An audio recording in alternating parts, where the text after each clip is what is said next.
अस्सलामुअलैकुम वरहमतुल्लाहि वबरकातुहू। नाज़रीन, आप सभी का मैं इस्तकबाल करता हूँ हमारे इस प्रोग्राम पे, जिसका उन्वान है अल कुरान एक अज़ीम मौज़ज़ा। पहले एपिसोड्स में हमने बात किया कि किस तरह कुरान अपने वक्त के टाइम का, अपने वक्त के, अपने दौर के हिसाब से एक मौज़ज़ा था और अभी के दौर तक एक साइंस का भी एक मौज़ज़ा है वो। अब हम बात करेंगे कि किस तरह कुरान अपने स्ट्रक्चर के हिसाब से, अपने साख्ती हिसाब से भी, अपने बनावट के हिसाब से भी एक मौज़ज़ा है। जैसे कि अगर आप पहली वही पढ़िएगा कुरान में, तो सबसे पहली वही, सबसे पहला रेवलेशन जो कुरान में आया था, जो मोहम्मद सल्लल्लाहु अलैहि वसल्लम पे नाजिल हुआ था, वो था सूरे अलक, सूरा नंबर 96, आयत नंबर 1, 2, 3, 4 और 5। उसमें अल्लाह ताला फरमाते हैं, इक़रा बिस्मि रब्बिकल लज़ी खलक़, पढ़ो अपना रब का नाम लेके जिसने तुमको पैदा किया। खलक़ल इंसान मिन अलक़, जिसने इंसान को खून के लोथड़े से बनाया। इक़रा व रब्बुकल अकरम, पढ़ो और तुम्हारा रब बहुत करम करने वाला है। अल्लज़ी अल्लमा बिल कलम, जिसने इंसान को कलम के ज़रिए इल्म सिखाया। अल्लमल इंसान मा लम यालम, जिसने इंसान को वो सिखाया जो वो नहीं जानता था। तो सबसे पहली वही, सबसे पहला रेवलेशन में ही अल्लाह ताला फरमा रहे हैं कलम के बारे में। बहुत सारे लोग ये कहते हैं कि मोहम्मद सल्लल्लाहु अलैहि वसल्लम ने खुद के तरफ से कुरान को लिख लिया। तो अगर वो खुद के तरफ से कुरान को लिख रहे थे, और क्योंकि हम लोग जानते हैं हिस्टोरिकली भी कि उनको पढ़ना और लिखना नहीं आता था, तो एक शख्स जिसको पढ़ना और लिखना नहीं आता, वो अगर कोई किताब लिख रहा है तो वो सबसे पहले क्या कभी कलम की और कभी पढ़ने की बात करेगा? कभी नहीं। वो कुछ और भी बात कर सकता है, लेकिन सबसे पहली वही कलम के ज़रिए स्टार्ट करके, कलम के ज़रिए शुरू करके वो दिखा रहे, अल्लाह ताला ये साबित कर रहे हैं कि ये मोहम्मद सल्लल्लाहु अलैहि वसल्लम की बात नहीं, बल्कि ये अल्लाह का कलाम है और एक अज़ीम मौज़ज़ा है। उसी तरह अगर और कोई किताब लिखने वाला किताब लिखता है, तो वो अपने किताब में कभी भी अपनी बात को, अपने बात के ख़िलाफ़ नहीं लिखता। मतलब कोई भी चीज़ वो करता है उसके अगेंस्ट में, उसके अपोजिट में नहीं लिखता। वो हमेशा अपनी बात को जस्टिफाई करता है। लेकिन कुरान में बहुत जगह आप पाइएगा कि मोहम्मद सल्लल्लाहु अलैहि वसल्लम ने कुछ काम किया, उसके बरअक्स वही नाजिल हुआ। जैसे कि अगर आप पढ़िएगा सूरे क़ियामा, सूरा नंबर 75, आयत नंबर 16 और 17, अल्लाह ताला फरमाते, ला तुहर्रिक बिही लिसानक लितअजल बिही इन्ना अलैना जमअहु व कुरआनह फ़इज़ा क़रअनाहु फ़त्तबि क़ुरआनह, कि आप अपनी ज़बान को जल्दी जल्दी हरकत मत दीजिए इस डर से कि आप कुरान को भूल जाएंगे। जब वही नाजिल होता था मोहम्मद सल्लल्लाहु अलैहि वसल्लम पे, तो वो जल्दी जल्दी अपनी ज़बान को हिलाने लगते थे, ये सोच के कि कहीं मैं इसको भूल ना जाऊँ। तो उसके अगेंस्ट में, उस बात के बरअक्स अल्लाह ताला बोल रहे कि आप जल्दी जल्दी अपनी ज़बान को हरकत ना दें, बल्कि आप धीरे धीरे बोले, आप धीरे धीरे आप फरमाए, आप धीरे धीरे उसको दोहराए, ताकि लोग आपकी बात को समझ सके। तो अगर खुद मोहम्मद सल्लल्लाहु अलैहि वसल्लम उस बात को लिख रहे थे, अगर खुद मोहम्मद सल्लल्लाहु अलैहि वसल्लम उसको कर रहे थे, तो वो ऐसा क्यों करेंगे? वो तो उल्टा अपनी बात को जस्टिफाई करेंगे। उसी तरह अगर आप पढ़िएगा सूरे अबसा, सूरा नंबर 80, तो उसमें एक शख्स, एक इंसान जिनका नाम है अब्दुल्ला इब्न उम्मे अल मक्तूम, वो आते हैं मोहम्मद सल्लल्लाहु अलैहि वसल्लम के पास, और मोहम्मद सल्लल्लाहु अलैहि वसल्लम कुछ आदमियों को समझा रहे होते हैं। वहाँ पर बैठ करके कुछ बड़े शख्स आए हुए थे उनके पास मदीना में, और उनको वो इस्लाम के बारे में बता रहे होते हैं।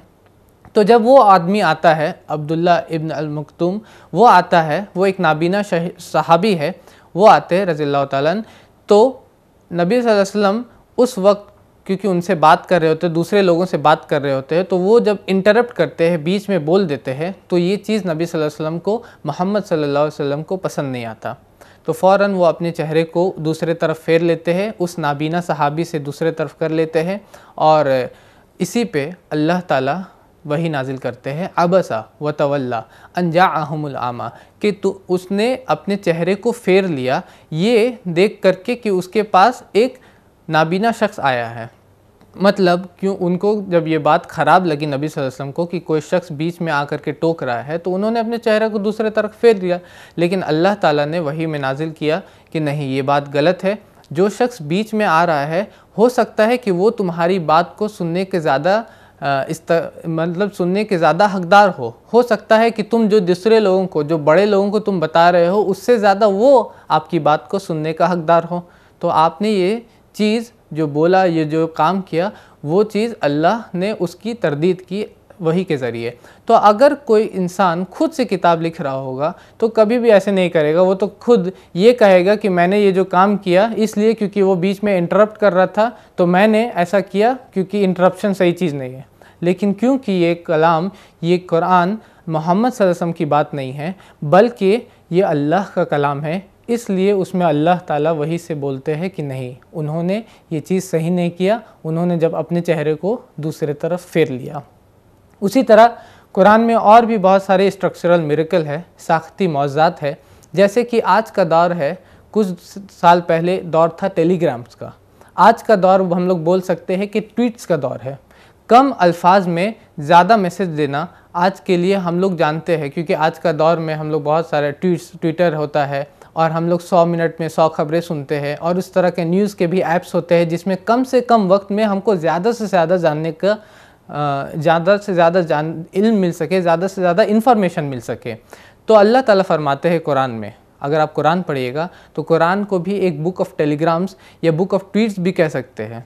जैसे कि अगर आप कुरान पढ़िएगा सूरह बकरा, सूरह नंबर 2 आयत नंबर 219, तो उसमें अल्लाह ताला फरमाते हैं वयस अलूनका अनिल खम्रि वल मैसिर, कि वो लोग आपसे शराब के बारे में और जुआ के बारे में सवाल करते हैं। कुल फ़ीहिमा इस्मुन कबीरुन व मनाफ़िउ लिन्नास, कि कह दीजिए कि उसमें बहुत ही ज़्यादा बुराइयां हैं और कुछ फ़ायदे हैं लोगों के लिए। इतने बड़े सवाल को अगर आप किसी और से पूछिएगा कि आप क्या कहते हैं शराब के बारे में, जुआ के बारे में, तो हो सकता है आपको लंबा चौड़ा जवाब मिल जाए, हो सकता है इधर उधर की बात करे। लेकिन कुरान एकदम टू द पॉइंट है, कॉन्साइज है, अपने बनावट के हिसाब से भी एक मौज़ा है। कह दीजिए सीधा जवाब की कह दीजिए कि ये कुरान, ये जो शराब है और जुआ है, इसमें बहुत सारी बुराइयां हैं और कुछ फ़ायदे हो सकते हैं, लेकिन उसकी बुराइयां फ़ायदों से बढ़ कर के हैं। उसी तरह इस तरह के और भी, और अगर आप हदीस पढ़िएगा जो कि मोहम्मद सल्लल्लाहु अलैहि वसल्लम के वचन हैं, उनकी बातें हैं, उनके कार्य है, तो अगर आप उसको पढ़िएगा तो उसमें भी बहुत सारी शराब की बातें हैं। जैसे अगर आप तिरमिज़ी की हदीस पढ़िएगा, हदीस नंबर 1865 1865, तो नबी सल्लल्लाहु अलैहि वसल्लम फरमाते हैं कि जो भी चीज़ ज़्यादा क्वांटिटी में, ज़्यादा मात्रा में, ज़्यादा क्वांटिटी में इंटॉक्सिकेट करे, आपको नशा दे, तो वो कम क्वांटिटी में भी हराम है। वो कम में भी अगर आप पीते हैं या कम में भी खाते हैं तब भी वो हराम है, वो आपके लिए मना है। और हदीसें भी आप पढ़िएगा, तो अगर आप हदीस की किताब पढ़िएगा, हदीस का मतलब होता है जो मोहम्मद सल्लल्लाहु अलैहि वसल्लम के कार्य है, उनके वचन हैं, उनकी बातें हैं, तो अगर आप उसको भी पढ़िएगा तो उसमें भी बहुत सारी बातें हैं जो कि शराब के बारे में है। लेकिन जब आप हदीस पढ़ते हैं शराब के बारे में और जब आप वही कुरान की आयत पढ़ते हैं तो दोनों में बहुत ही ज़्यादा फ़र्क होता है। दोनों में आप कह सकते हैं ज़मीन और आसमान का फ़र्क होता है, इसलिए क्योंकि एक अल्लाह का कलाम है और एक कि मोहम्मद सल्लल्लाहु अलैहि वसल्लम के ज़रिए हमको मिल रहा है। तो दोनों के स्ट्रक्चर में, दोनों के बनावट में बहुत ही फ़र्क है। कुरान में सीधा जवाब मिलता है, बिल्कुल ही कॉन्साइज, जिसको बोलते जामे, बिल्कुल ही एक्यूरेट, प्रिसाइज, बिल्कुल ही कॉन्साइज वे में, कंसंट्रेटेड वे में अल्लाह ताला जवाब देते हैं। जैसे एक और आयत है सूरह माइदा, सूरह नंबर 5 आयत नंबर 90, अगर आप पढ़िएगा तो उसमें लिखा हुआ या अय्युहल्लज़ीना आमनू इन्नमल खम्रु वल मैसिरु वल अंसाबु वल अज़लामु रिज्सुम मिन अमलिश शैतान फज्तनिबूहु लअल्लकुम तुफ्लिहून, कि ए ईमान वालो, बेशक शराब पीना, जुआ खेलना, अंसाब और अज़लाम, ये सारी की सारी शैतानी काम है, इनसे बचो ताकि तुम कामयाब हो सको। तो इन 4 बुराइयों को एक ही वर्स में, एक ही लाइन में इसने ख़त्म कर दिया। तो ये कुरान का स्ट्रक्चर है। उस तरह की और भी कई मिसालें हमको मिलती है कुरान में। जैसे कि कुछ शख्स आते हैं और मोहम्मद सल्लल्लाहु अलैहि वसल्लम से पूछते हैं चाँद के बारे में कि आप चाँद के बारे में हमको क्या कहते हैं, तो अल्लाह ताला वही नाजिल करते हैं जो कि लिखा है सूरह बकरा में, सूरह नंबर 2 आयत नंबर 189 में अल्लाह ताला फरमाते हैं वयस अलूनका अनिल अहिल्ला, कि वो लोग आपसे चाँद के बारे में सवाल करते हैं, कह दीजिए कि हिया लिल मवाक़ीत लिन्नास, कि ये लोगों के इबादत के वक्तों के लिए है, मतलब आपके टाइम के हिसाब के लिए, मंथ किस तरह जाता है, कौन सा महीना चल रहा है, किस, क्योंकि बहुत सारा महीना होता है, हज का महीना होता है, कुछ महीना होता है रमज़ान का महीना होता है, तो इसके लिए होता है। और वलिल हज, और अल्लाह ताला फरमाते हैं और ये हज के लिए होता है, मतलब ये वक्त के लिए होता है। तो शॉर्ट में अल्लाह ताला एकदम कॉन्साइज में कुरान में आपको बता रहे हैं। जिस तरह के ट्वीट्स जो हम लोग बोलते हैं आज के दौर में ट्वीट्स, या फिर कुछ दिन पहले टेलीग्राम चलता था, उस तरह कुरान का अंदाज़ है, कुरान का स्ट्रक्चर है बहुत सारे मसलों में। एक बार नबी सल्लल्लाहु अलैहि वसल्लम से आते हैं कुछ शख्स और पूछते हैं कि हमको क्या खर्च करना है। ये लिखा है कुरान में, सूरह बकरा सूरह नंबर 2 आयत नंबर 215 में अल्लाह ताला फरमाते हैं वयस अलूनका माज़ा युनफिकून, और वो आपसे पूछते हैं कि हमको क्या खर्च करना है। कुल, कह दीजिए उनसे, जवाब दीजिए, मा अनफक़तुम मिन खैरिन, जो भी तुम खर्च करो अच्छे में से, फलिल वालिदैना वल अक़रबूना वल यतामा वल मसाकीनी वब्निस सबील, कह दीजिए कि जो भी तुम खर्च करो अच्छे में से वो तुम्हारे वालिद के लिए है, तुम्हारे माँ बाप के लिए है, तुम्हारे रिश्तेदार के लिए है, तुम्हारे करीब लोगों के लिए है, यतीम के लिए है, ऑर्फेंस के लिए है, और गरीबों के लिए है, और जो ट्रैवलर्स है, रास्ते चलने वाले हैं, उनके लिए है। और जो भी तुम अच्छा खर्च करते हो अल्लाह उसको जानता है। आम तौर पर जब खर्च की बात आती है, जब पैसे को डोनेट करने का बात आता है, तो आम तौर पे यही सवाल रहता है कि हमको क्या खर्च करना है, किसको खर्च करना, किस पे खर्च करना है, और कैसे खर्च करना है। ये 3 सवाल को एक ही लाइन में, एक ही वर्ष में अल्लाह ताला एकदम कॉन्साइज में, एकदम जामे अंदाज में बयान करते हैं कि आपको जो भी अच्छा खर्च करना है, ये नहीं कि कोई बुरा चीज़, कोई ख़राब चीज़ आप खर्च कर रहे हैं, जो चीज़ आपको खुद पसंद नहीं है वो आप दूसरे को दे रहे हैं। और जो भी आप खर्च कर रहे हैं, सबसे पहला कौन हकदार है? आपके माँ बाप। उसके बाद कौन? जो आपके रिश्तेदार है। उसके बाद कौन? कोई यतीम है, कोई ऐसा बच्चा जिसके माँ बाप नहीं है। उसके बाद कौन? उस तरह से कोई मिस्कीन है, कोई ट्रैवलर है, उस तरह। और जो भी तुम खर्च करते हो, अल्लाह ताला फरमा रहे हैं, जो भी तुम देते हो अल्लाह उसको जानता है, अल्लाह आपकी नियतों को जानने वाला है। उसी तरह एक और सवाल जो अभी अगर आप पूछिएगा बड़े बड़े साइंटिस्ट से भी रूह के बारे में, तो आपको हो सकता है सही तौर से जवाब नहीं मिले, सही तौर से उसका आंसर नहीं मिले। लेकिन जब यही सवाल किया गया मोहम्मद सल्लल्लाहु अलैहि वसल्लम से, तो कुरान में अल्लाह ताला जवाब देते हैं। सूरह इसरा में सूरह नंबर 17 आयत नंबर 85 में अल्लाह ताला कहते हैं वयस अलूनका अनिर रूह, कि वो लोग आपसे रूह के बारे में, आपके सोल के बारे में सवाल करते हैं। कुली रूह मिन अम्रि रब्बी, आप कह दीजिए कि रूह जो है वो अल्लाह का हुक्म है, अल्लाह का ऑर्डर है, अल्लाह की आज्ञा है। वमा ऊती तुम मिन इल्म, और तुमको जो भी इल्म दिया गया है इल्ला कलीला, वो बहुत ही कम है। मतलब ये इसके बारे में जो तुमको नॉलेज है, इसके बारे में जो तुमको इल्म है, इसके बारे में जो तुमको पता है, वो बहुत ही कम है। तो एकदम कॉन्साइज में अल्लाह ताला एकदम जामे तौर पे कुरान में हर चीज़ का जवाब देते हैं, जिसको हम लोग कह सकते हैं it is a book of telegrams या बुक ऑफ ट्वीट्स भी हम लोग कह सकते हैं। आज के दौर में जब हम लोग 100 मिनट में 100 खबरें सुनते हैं, जो कि आज का हम लोग का तरीका बन चुका है, कुरान की बनावट इस तरह है जो कि उसको एक मौज़ा बनाते हैं, अपने में एक बहुत ही अलग किताब, एक अल्लाह का कलाम बनाता है। उसी तरह अगर हम लिटरल मिरेकल, लिंग्विस्टिक मिरेकल यानी कि लफ्ज़ी मौज़ा की भी बात करें, तो कुरान में बहुत सारे लफ्ज़ी मौज़ात भी है, लिटरल मिरेकल भी है। जैसे कि अगर आप कुरान पढ़िएगा तो अल्लाह ताला फरमाते हैं सूरह अहज़ाब में सूरह नंबर 33 आयत नंबर 4 में अल्लाह ताला कहते हैं मा जअल अल्लाहु लिरजुलिन मिन क़ल्बैनि फ़ी जौफ़ी, कि अल्लाह ने किसी भी मर्द के दिल में, किसी भी मर्द के जिस्म में, बॉडी में 2 दिल नहीं बनाए। तो अगर इसमें अरबी का एक अल्फाज यूज हो रहा है रजुलन, जिसका मतलब होता है मर्द, औरत नहीं। तो आम तौर पर कोई कहने वाला ये कह सकता है कि यहाँ पर रजुल क्यों, क्योंकि एक मर्द के भी बॉडी में 2 हार्ट नहीं होता, 2 दिल नहीं होता, तो एक औरत के भी बॉडी में 2 हार्ट नहीं होता। तो अल्लाह ताला क्यों ऐसा बोल रहे हैं कि अल्लाह ने किसी मर्द के बॉडी में 2 हार्ट नहीं बनाया। अल्लाह तो ये भी कह सकते थे कि अल्लाह ने किसी भी इंसान की, नास का वर्ड यूज़ कर सकते थे कि किसी भी इंसान के बॉडी में 2 दिल नहीं बनाया, क्योंकि एक औरत के भी बॉडी में 2 दिल नहीं होते। लेकिन अगर आप गौर कीजिएगा तो हमको पता चलता है कि जब एक औरत प्रेग्नेंट होती है, जब वो हमल से होती है, तब उसके बॉडी में, उसके बदन में 2 दिल हो जाते हैं, एक उसका खुद का दिल और एक उस बच्चे का दिल जो उसके हमल में, जो उसके पेट में होता है। तो अल्लाह कुरान एक ज़रा भी इस बात से, सच्चाई से हटता नहीं है, उसमें एक भी क्रूकेडनेस नहीं। जिस तरह अल्लाह ताला फरमाते हैं सूरह कहफ में सूरह नंबर 18 आयत नंबर 1 में अल्लाह ताला कहते हैं अल्हम्दुलिल्लाहिल्लज़ी अंज़ला अला अब्दिहिल किताब वलम यजअल लहू इवजा, कि तारीफ़ उस अल्लाह के लिए है जिसने अपने बंदे पे किताब नाजिल किया और उसमें ज़रा भी टेढ़पन नहीं रखी। और अल्लाह ताला फरमाते हैं सूरह फुसिलत सूरह नंबर 41 आयत नंबर 42 में कि इसके आगे से ना ही इसके पीछे से बुराई दाखिल हो सकती है।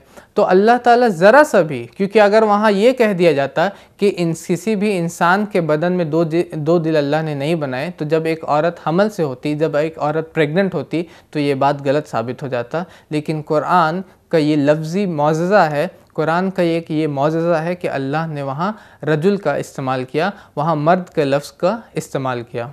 इस तरह के और भी मौजज़ात है कुरान में, जैसे कि शुएब अलैहिस्सलाम। अगर आप कुरान पढ़िएगा तो शुएब अलैहिस्सलाम एक नबी है जिनको उनके लोगों के पास भेजा जाता है, जिनके लोगों का नाम था, जिनके जगह जहाँ उनको भेजा गया उसका नाम था मदियन। तो अगर आप कुरान पढ़िएगा सूरह आराफ सूरह नंबर 7 आयत नंबर 85, तो उसमें लिखा हुआ है शुएब अलैहिस्सलाम को कि हमने शुएब को व इला मदियना अखाहुम शुएबा, हमने मदियन के तरफ उनके भाई शुएब को भेजा। ये लिखा हुआ है सूरह आराफ में। उसी तरह सूरह हुद भी पढ़िएगा तो इसमें भी यही लिखा हुआ है कि हमने मदियन की तरफ उनके भाई शुएब को भेजा। तो कुरान का ये अंदाज़े बयान होता है कि कुरान में जब भी किसी ट्राइब से, किसी नेशन से, किसी कौम के पास किसी उनके नबी को भेजा जाता है तो उसमें उनको बोला जाता है कि वो उनके भाई है। भाई का मतलब उस ट्राइब से होना, उस नेशन से होना, उस जगह से होना, इसको बोला जाता है, अरबी में बोला जाता है भाई होना। उसी तरह और भी नबी है, जैसे अगर आप सूरह हूद पढ़िएगा सूरह नंबर 11 आयत नंबर 61, तो अल्लाह ताला फरमाते हैं कि हमने समूद की तरफ उनके भाई सालेह को भेजा। उसी तरह हमने आद की तरफ उनके भाई हूद को भेजा। तो ये सिलसिला चलते रहता है, कुरान में हर जगह यही सिलसिला है। यही सिलसिला चलते चलते हम पहुँचते हैं सूरह शुअरा की तरफ, सूरह नंबर 26 उसमें भी कई नबियों का नाम है और कई नबी का जिक्र आता है। इज़ क़ाल लहुम नूहुन अला तत्तकून, इज़ क़ाल लहुम अख़ूहुम नूहुन अला तत्तकून। जैसे कि अगर सूरह शुअरा पढ़िएगा सूरह नंबर 26 आयत नंबर 106, तो उसमें लिखा हुआ है कि नूह अलैहिस्सलाम उनकी कौम के पास जाते हैं और वो कहते हैं कि उनके भाई नूह ने कहा कि तुम डरते क्यों नहीं हो। उनके कौम के पास जब वो जाते हैं तो कुरान कहता है कि उनके भाई नूह ने कहा कि तुम डरते क्यों नहीं हो। उसी तरह अगर आप आयत नंबर 124 पढ़िएगा तो उसमें लिखा हुआ इज़ क़ाल लहुम अख़ूहुम हूदुन, कि जब उनके भाई हूद ने कहा कि तुम डरते क्यों नहीं हो। उसी तरह और आगे बढ़िएगा सूरह नंबर 26 आयत नंबर 142 पढ़िएगा तो उसमें लिखा हुआ है कि जब उनके भाई साले ने कहा इज़ क़ाल लहुम अख़ूहुम सालेहुन, जब उनके भाई साले ने कहा कि तुम डरते क्यों नहीं हो, अल्लाह से डरते क्यों नहीं हो, अल्लाह की बात को मानते क्यों नहीं हो। और उसी तरह आगे पढ़िएगा सूरह शुअरा सूरह नंबर 26 आयत नंबर 161, तो उसमें भी यही लिखा हुआ है कि जब उनके भाई लूत ने कहा उनके भाई कि तुम डरते क्यों नहीं हो। तो हर नबी के साथ, चाहे वो नूह अलैहिस्सलाम हो, चाहे वो शुएब अलैहिस्सलाम हो, चाहे वो लूत अलैहिस्सलाम हो, चाहे वो सालेह अलैहिस्सलाम हो, चाहे वो समूद अलैहिस्सलाम हो, उन सारे के साथ पहले लफ्ज़ इस्तेमाल हुआ उनके भाई सालेह को भेजा, उनके भाई नूह को भेजा। लेकिन जब इसी सूरह में सूरह शुअरा में बात आती है शुएब अलैहिस्सलाम की, सूरह शुअरा सूरह नंबर 26 आयत नंबर 176, तो उसमें लिखा हुआ है कि ऐका वालों ने अपने रसूल को झुटलाया। इज़ क़ाल लहुम शुऐबुन अला तत्तकून, कि जब उनसे शुएब ने कहा, वहाँ भाई का अल्फाज को हटा दिया गया। अखाहुम जो भाई का अल्फाज है, जो भाई का लफ्ज़ है, उसको वहाँ से हटा दिया गया। उस वर्ड को अल्लाह ताला हटा देते हैं। अब कुछ लोग सवाल कर सकते हैं कि जब सबके साथ भाई का इस्तेमाल कर रहे थे तो यहाँ भाई क्यों नहीं इस्तेमाल किया। तो यहाँ पे क्योंकि उस आयत से पहले सूरह शुअरा सूरह नंबर 26 आयत नंबर 176 में अल्लाह ताला फरमा रहे हैं कि ऐके वालों ने, जब सूरह आराफ में बात हो रही थी तो वो मदियन था। मदियन एक जगह का नाम था जहाँ पे शुएब अलैहिस्सलाम को भेजा गया। लेकिन जब हम सूरह शुअरा में पहुँचते हैं तो वहाँ पे ऐके वाले बोले जा रहे हैं। जैसे कि इंडिया भी एक नाम होता है, उसी तरह और भी नाम हो सकता है इस जगह का। तो जब मदियन बोला गया तो उनके भाई शुएब, लेकिन जब ऐका वाले बोला गया, ऐका वो पेड़ था जिसकी वो इबादत करते थे अल्लाह को छोड़ करके, एक पेड़ की वो इबादत करते थे अल्लाह को छोड़ करके। इसलिए वहाँ ऐके वाले जब बोला गया तब बोला गया, अल्लाह ताला फरमा रहे हैं कि जिस क़ाल लहुम शुअैबुन, अब ये तुम्हारा भाई नहीं है। जब तुम मदियन के थे तब तुम्हारे भाई है, लेकिन जब मदियन के नहीं बल्कि तुम उनकी पहचान जब उस पेड़ से हो रही थी जिसकी वो इबादत कर रहे थे अल्लाह को छोड़ करके, तब उस वक्त वो उनके भाई नहीं होते। तो उस वक्त को, उस लफ्ज़ को, अखाहुम को उस जगह पे अल्लाह ताला हटा देते हैं। ये कुरान का एक लफ्ज़ी मौजज़ा है, एक लिटरल मिरेकल है कि जब सब के साथ, अगर कोई आम आदमी कोई किताब लिख रहा होता है तो वो कुछ भी लिख देता है, वो सभी को अखाहुम लिखेगा, सभी को भाई लिखेगा। लेकिन क्योंकि ये अल्लाह का कलाम है, अल्लाह की बात है, क्योंकि ये ईश्वर की वाणी है, इसलिए, और ये क्योंकि एक अजीम मौजज़ा है, इसलिए इसमें ज़रा सा भी टेढ़पन, ज़रा सा भी बदलाव नहीं होता, ज़रा सा भी इसमें गलती नहीं होता। उसी तरह अगर आप पढ़िएगा आगे इसी लफ्ज़ी मौजज़ा के बारे में, तो कुरान में जब जहाँ भी सच्चाई की बात आता है, सत्य मार्ग की बात आती है, सही रास्ते की बात आती है, तो वहाँ पर उसको नूर से बोला जाता है, रोशनी से। और कोई भी आम आदमी ये समझ सकता है कि सही रास्ता मतलब रोशनी का रास्ता, रोशन रास्ता। और जहाँ भी बुराई की बात आती है, गलत रास्ते की बात आती है, तो वहाँ पर आता है जुलुमात, अंधेरा, अंधेरे रास्ता। और कोई भी आम आदमी ये समझ सकता है कि गलत रास्ता मतलब अंधेरे का रास्ता, अंधकार का रास्ता। लेकिन यहाँ पर मौजज़ा ये है, यहाँ पर मिरेकल ये है कि जब भी कुरान में सही रास्ते की बात आया है तो लफ्ज़ आता है नूर। नूर अरबिक में एक सिंगुलर वर्ड है, मतलब एक सिंगुलर वर्ड है जिसको हम लोग कह सकते हैं कि एक वाहिद है, उसका सेगा वाहिद होता है। मतलब कि नूर का मतलब सिर्फ एक रोशनी, क्योंकि सच्चाई का रास्ता एक ही है तो इसलिए अल्फाज यूज़ हुआ, अल्फाज जो इस्तेमाल हुआ वो हुआ नूर। और क्योंकि बुराई बहुत सारा रास्ता है, बुराई के चाहे तो गलत शराब का रास्ता हो, चाहे वो नाइंसाफ़ी का रास्ता हो, चाहे वो टेररिज्म का रास्ता हो, चाहे वो बुराइयों का रास्ता हो, चाहे वो जुआ खेलने का रास्ता हो, बुराई की बहुत सारे रास्ता है। तो इसलिए उसमें अल्फाज यूज़ हुआ जुलुमात। जुलुमात प्लूरल वर्ड है, मतलब बहुत बहुवचन है, मतलब जुलुमात का मतलब हुआ बहुत सारा अंधेरा। तो जब सच्चाई का रास्ता का बात यूज़ हुआ, बात किया जाता है कुरान में, तो यूज़ होता है नूर, जिसका मतलब हुआ सिंगुलर जो कि एक ही है। और जब बुराई का बात होता तो जुलुमात जो कि प्लूरल, जो बहुत सारे रास्ते हैं। तो अगर ये अल्लाह का कलाम इसलिए है, इसलिए क्योंकि इसमें नूर को और जुलुमात को अलग अलग इस्तेमाल किया गया। अगर कोई आम आदमी किताब लिख रहा होता तो वो सिर्फ नूर और जुल्म लिख देता, मतलब एक रोशनी, एक अंधेरा। लेकिन क्योंकि ये अल्लाह का कलाम है, इसका बहुत सारे लिटरल मिरेकल है, इसलिए जुलुमात यूज़ हुआ। अल्लाह ताला जान रहे हैं कि इसको जुलुमात बुराइयों की बहुत सारे रास्ते होते हैं, इसलिए उसको बहुत सारे अंधेरों के रास्ते में बांट दिया गया। उसी तरह अगर आप आगे पढ़िए, कुरान में और भी बहुत सारे लिटरल मिरेकल हैं। जैसे कि अगर आप पढ़िएगा सूरह बकरा, सूरह नंबर 2 आयत नंबर 54, तो आम तौर पे कुरान में जब आपके बनाने वाले, आपके क्रिएटर का बात आता है तो यूज़ होता है वर्ड खलका, खालिक, जिसका मतलब होता है क्रिएटर, बनाने वाले, आपकी तख्लीक करने वाले। लेकिन अब जब आप सूरह बकरा सूरह नंबर 2 आयत नंबर 54 पढ़िएगा, 54 पढ़िएगा, तो उसमें अल्लाह ताला यूज़ करते हैं लफ्ज़ बारी का, फ़तूबू इला बारीकुम, कि बस तुम तौबा करो अपने बारी के तरफ, मतलब अपने बनाने वाले की तरफ। आम तौर पर लोग सोचते होंगे कि क्यों ऐसा, क्योंकि आम तौर पर जब अल्लाह खलका का लफ्ज़ इस्तेमाल कर ही रहे हैं, खालिक का लफ्ज़ इस्तेमाल कर ही रहे हैं, तो यहाँ पर बारी का लफ्ज़ क्यों?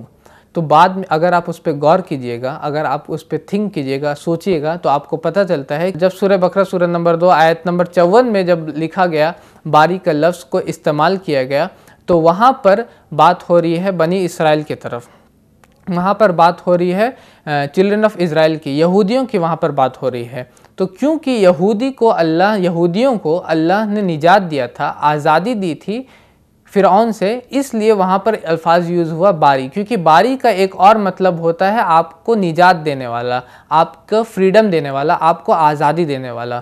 तो जब बात हो रही है बनी इसराइल की, यहूदियों की, तो अल्लाह ताला बारी का अल्फाज यूज़ करते हैं, क्योंकि अल्लाह जान रहे हैं कि वहाँ पर बारी का अल्फाज का इस्तेमाल करना वो ज़्यादा सही होगा बनिस्बत किसी खलका का अल्फाज को इस्तेमाल करना। अगर आम कोई इंसान कोई किताब लिख रहा होता तो वो तो सिर्फ खलका का ही इस्तेमाल करता, वो आम तौर पे सिर्फ जो एक लफ्ज़ को इस्तेमाल कर रहा है उसी लफ्ज़ को इस्तेमाल करते जाता। लेकिन क्योंकि अल्लाह जान रहे हैं, अल्लाह आलिमुल गैब है, अल्लाह गैब के इल्म को भी जानते हैं, और क्योंकि उनकी ये किताब कुरान एक अजीम मौजज़ा है, इसलिए इसमें बारीक का अल्फाज यूज़ हुआ जो कि इसका एक मौजज़ा है।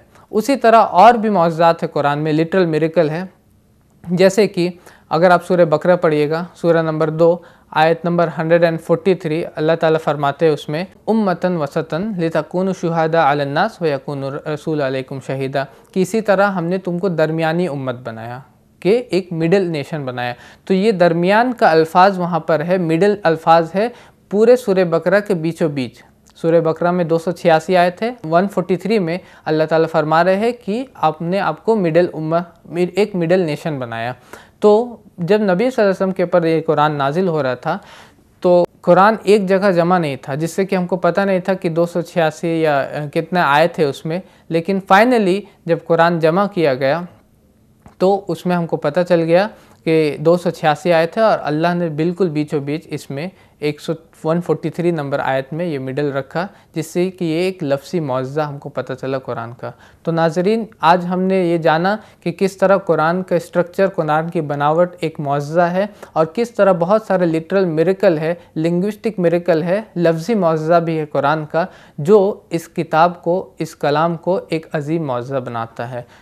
तो इसी के साथ हम लोग आइंदा इंशाल्लाह नेक्स्ट एपिसोड में हम लोग मिलेंगे और जानेंगे और भी क्या क्या मौजज़ा है कुरान में, किस तरह कुरान में और भी हिस्टोरिकल और साइंटिफिक और भी क्या क्या मौजज़ा है, और किस तरह अल्लाह आपसे बताते हैं कि ये किताब हम सब के लिए एक रहनुमाई और हिदायत का रास्ता है। व आखिर दावाना अनिल हम्दुलिल्लाहि रब्बिल आलमीन।